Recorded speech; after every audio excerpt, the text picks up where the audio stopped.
Monsieur Launay. Merci, Monsieur le Président. Je ne reviendrai donc pas, François Cornu-Gentil l'ayant fait largement sur cette question des sociétés de projet. Nous avons essayé ensemble de commettre une tribune cette semaine pour vous aider, Monsieur le Ministre, sur le sujet, pour réussir à sécuriser le processus pour que la recette et donc la capacité de dépense tombe bien dans l'année 2015. Je partage l'ambition que la loi de programmation militaire soit exécutée à l'euro près, et cela dès 2015, puisque c'est une année charnière, à la fois sur le plan de l'activité opérationnelle et aussi pour les équipements.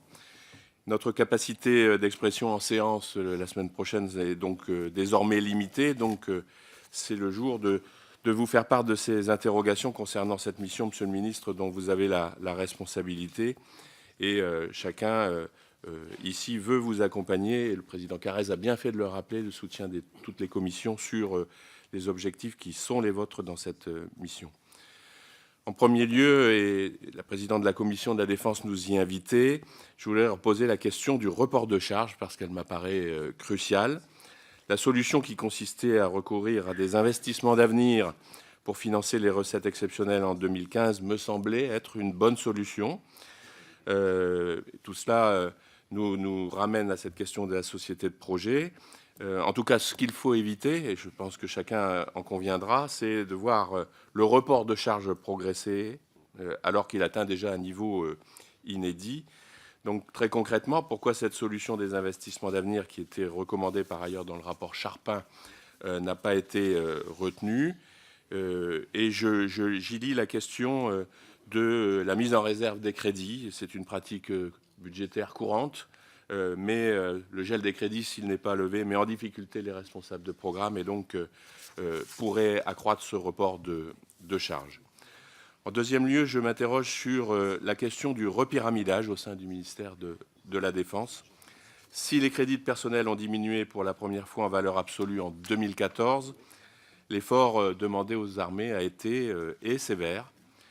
Et en particulier, il me semble dommage, et on a déjà pu aborder ce sujet avec le chef d'état-major des armées, dommage de nous priver prématurément d'officiers supérieurs ayant une longue expérience et pouvant encore être utiles.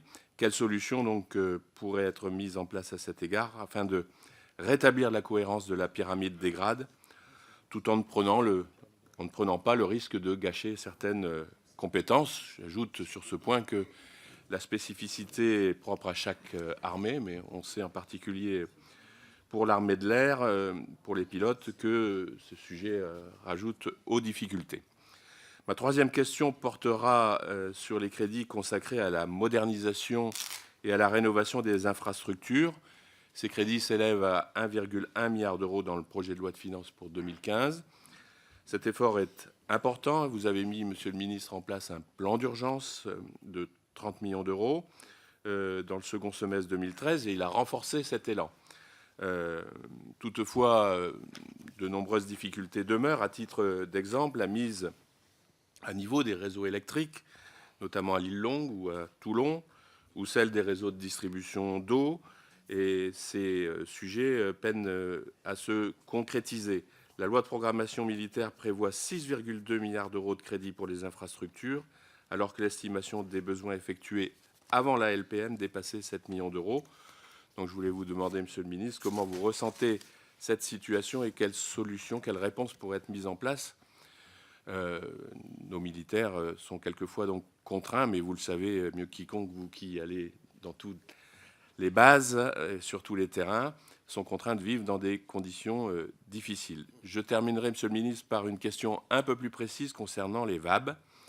Cette année encore, je me suis intéressé à la question du maintien en condition opérationnelle des équipements et j'ai pu constater qu'il existait des solutions industrielles pour rénover et prolonger la durée de vie des VAB, comme le prévoit la LPM. Ces solutions pourraient d'ailleurs être portées par des sociétés françaises, ce qui contribuerait à créer ou à maintenir des emplois et des compétences sur le territoire. Donc ma question précise porte sur le fait de savoir si le ministère de la Défense prévoit de mettre en place des solutions adaptées sur la rénovation de ces VAM. Je vous remercie, Monsieur le ministre, des réponses que vous pourrez nous apporter. Moi, je remercie Monsieur Launay d'avoir parfaitement respecté le temps imparti.